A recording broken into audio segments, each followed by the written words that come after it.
Mars Needs Cupcakes. Chapter 4 of Violet's Accidental Space Adventure. Violet was officially a space pilot in training, not because she'd passed any tests, but because she'd survived a moon flyby, rebooted a rogue AI, and was now en route to Mars with a sneezy mascot, a robot gardener. Several other AI were still awakening fully, and all aided by a pixelated game designed by her brother Max. Max's game had become her daily ritual. Each level taught her something new: how to adjust thrusters, read star maps, reroute oxygen.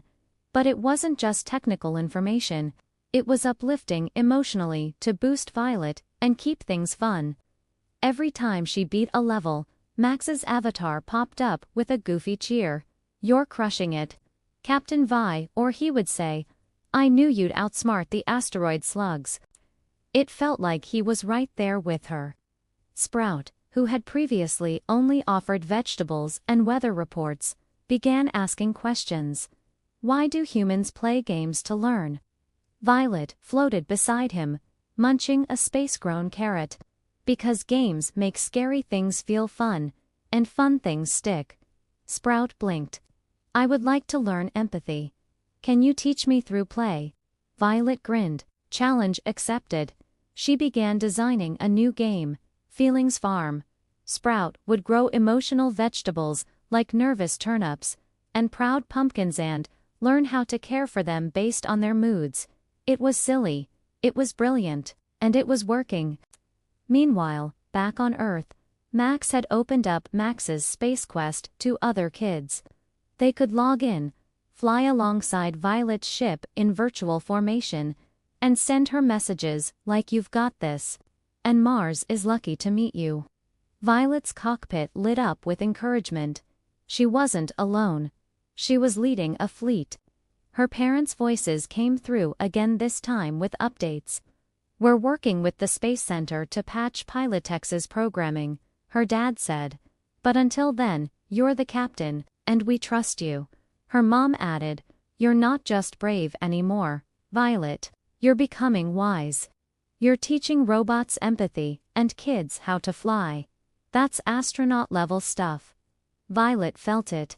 Not just the pressure, but the purpose. As Celestia One approached Mars, the ship's sensors detected an abandoned Martian research pod inside a baking lab. Mars was red, dusty, and surprisingly beautiful, like a big sandpit with multi-red colored sands. As Celestia One descended toward the Martian surface, Violet noticed a cluster of blinking lights near an old research pod.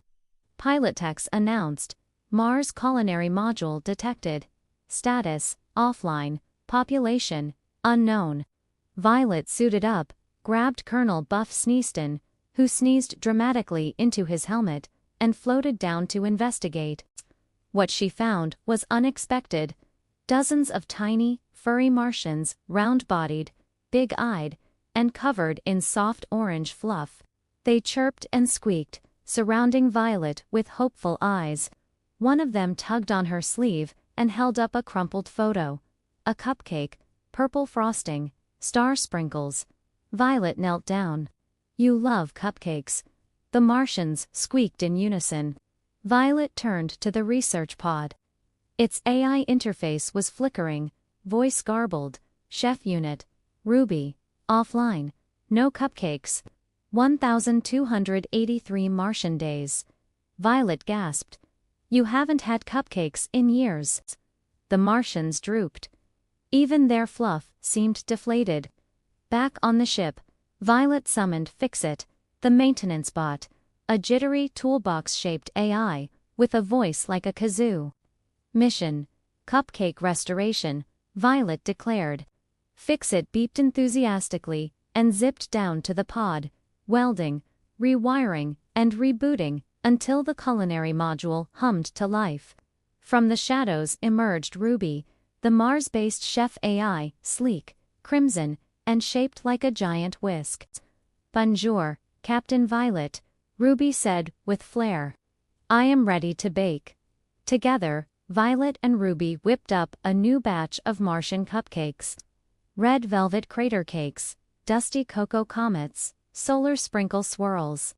Chef 42 joined via hologram, offering dramatic commentary and garnish suggestions. Sprout donated space-grown strawberries. Even Pilotex adjusted the ship's lighting to festive mode. When the cupcakes were ready, Violet presented them to the Martians. They squeaked, bounced, and hugged her legs. One even sneezed, like Cole Buff sneezed in. The Martians, through a celebration, dancing, chirping, and launching tiny cupcake-shaped fireworks. Violet laughed until her helmet fogged up. She was sad to leave the fun of Mars, but it was time to go. Back safely on Celestia One, Violet floated down to Chef 42, a culinary AI, with a French accent and a dramatic flair. "Can we bake our own Martian cupcakes in honor of what we achieved today?" she asked Benvenue, Captain Violet. "Today, we can bake for diplomacy with tiny red cupcakes to honor our little Martian friends." Together, they made Martian cupcakes, red velvet with freeze-dried raspberry dust. Sprout decorated them with tiny carrot emojis. Colonel Buff sneezed approvingly. She sent a message back to Earth. Mars is no longer sad. Cupcakes have restored joy. Diplomacy achieved through frosting. Violet sent the cupcakes to Earth via the ship's quantum communicator. A gift. A message. "We're not just surviving," she said. "We're creating. We're connecting. We're becoming diplomats, and these cupcakes are yummy," Violet added. Out the ship's window, the planet of Mars could be seen getting smaller as Pilot X navigated towards the next planet, Jupiter. That is it for now, my Patchlings. Mars got cupcakes, and Martian happiness and diplomacy was restored alongside Ruby, their baking wonder. Don't forget to like, subscribe for more of Violet's adventures.